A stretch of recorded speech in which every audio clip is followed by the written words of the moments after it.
Okay, so we have a 4:1 MUX here.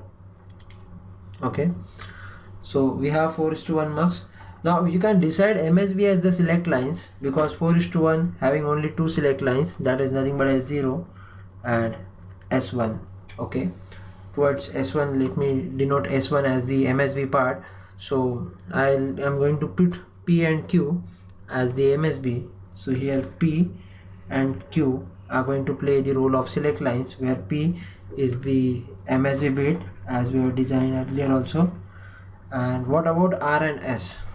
Okay, so first of all, let me tell you that PQ00 is going to select I0, PQ01 going to select I1, PQ10 I2, and PQ11 is going to select I3. Along with this, let us say that we have used a logic low enable. So it is logic low enable to activate the IC. Along with this, we have VCC and ground pins to activate the IC. Okay, plus VCC or plus 5 volt DC supply, you can say, to activate the IC. And to enable the function of select lines, we have enable pin or the stroke pin. Okay, and here you will get the respective function, that is nothing but your function P Q R S, that is nothing but your output Y.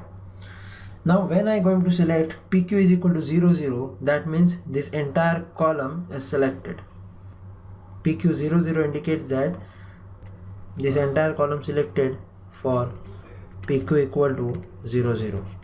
Okay, now for this particular PQ is equal to 0 0, I0 is selected.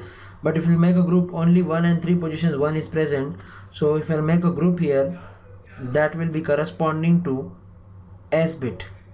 Okay, that will be corresponding to only S. Why? Because PQ00 is already selected here, and remaining part, that is nothing but out of these two, S bit is common, that is 1, so the output will be S. Means what? Here we have S and R input. Okay, now for this S and R, the S pin is connected to I0. So I have here S pin to be connected to I0. So this will be equal to S. I0 is equal to S. Whereas, let me draw the S bar and R bar pins here. So this is the S bar pin and this is the R bar pin.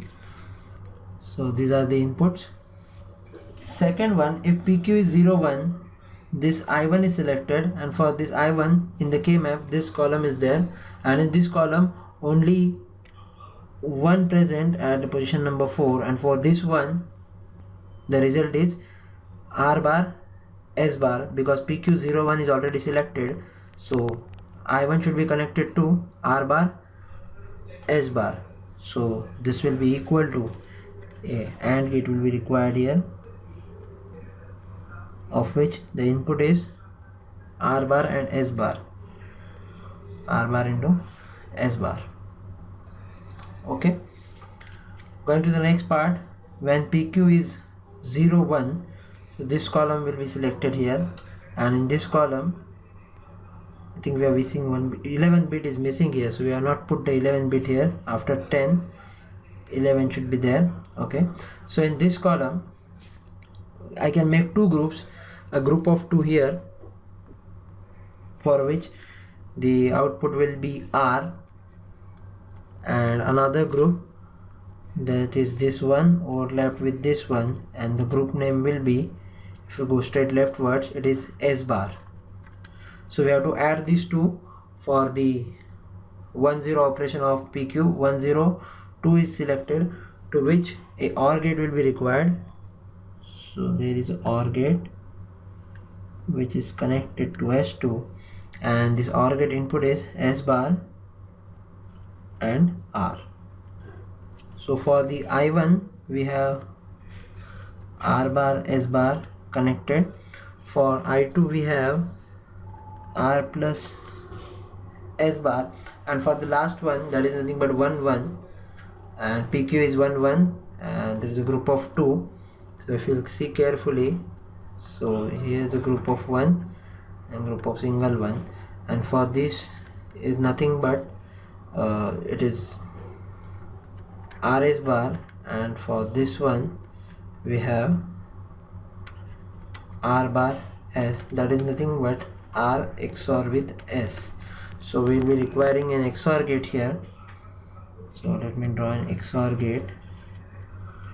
The output is connected to I3 and the input is R S XOR with, so this is S and R. So this is your final implementation of 4:1 MUX with the help of few logic gates that we have implemented here. Okay, that's all about question number 4a. Thank you for watching in 5 minutes, and for more videos and ideas, stay tuned.